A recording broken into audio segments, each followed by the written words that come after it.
কথা আজকের নতুন আপডেটে আমরা দেখব যে কথা ও অগ্নি প্রমাণ নিয়ে হাজির কোর্টে।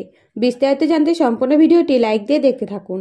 প্রিয়া কোর্টে যাওয়ার জন্য তৈরি হয়ে চিন্তিত হয়ে পড়লে নীলাদ্রি এসে প্রিয়ার সাহস যোগায় আর বলে, আমরা সকলে আপনার সাথে আছি, আপনি চিন্তা করবেন না, আপনি ঠিক পারবেন, এবার চলুন, দেরি হয়ে যাচ্ছে। এরপরে গুহবাড়ি সকলে কোর্টে যেয়ে উপস্থিত হয় এবং কথা বলে, কর্তা দাদু চিন্তা করবেন না, আপনাকে এতটা অপমান যারা করেছে আজ তাদের আমরা যোগ্য জবাব দেবই। অন্যদিকে প্রমিত অগ্নিদের সময় মতো কোর্টে দেখতে পেয়ে কয়েকজন গুন্ডাকে ভাড়া করে আর টাকা দিয়ে বলে, যাও ওদের দেরি করিয়ে এসো, ওরা যেন সময় মতো কোর্টের ভেতরে ঢুকতে না পারে। তখন গুন্ডাগুলো এসে জনতাকে উত্তপ্ত করে তোলে। শুধু তাই নয়, একজন এসে কর্তা দাদুর গালে কালি পর্যন্ত লাগিয়ে দেয়। এরপরে অগ্নির গালে কালি লাগাতে গেলে অগ্নি বাধা দেয় এবং ঝামেলা করে তাদের তাড়িয়ে দেয়।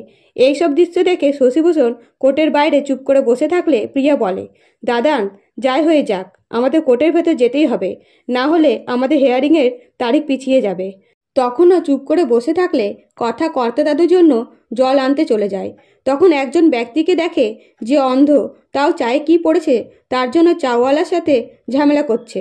এইসব দেখে কথা বুঝতে পারে আসলে লোকটি টনিকের নামে মিথ্যে রটনা রটিয়েছে। বাস্তবেও টনিক খেয়ে চোখ যায়নি, সব দেখতে পাচ্ছে। এই কথা শুনে অগ্নিকে জানাতেই অগ্নি ব্যক্তিটির ওপর চড়া হয়ে যায়।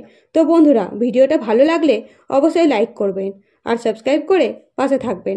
ধন্যবাদ।